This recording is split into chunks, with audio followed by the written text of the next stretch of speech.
Philip is being flunked from his 5th grade classes. Classmate.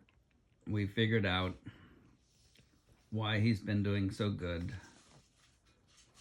Toasty has been doing his homework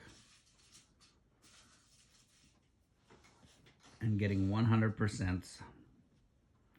So Philip will have to repeat his 5th grade so we know he didn't cheat.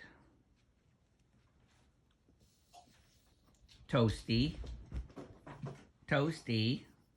Are you doing his work for him? So guilty.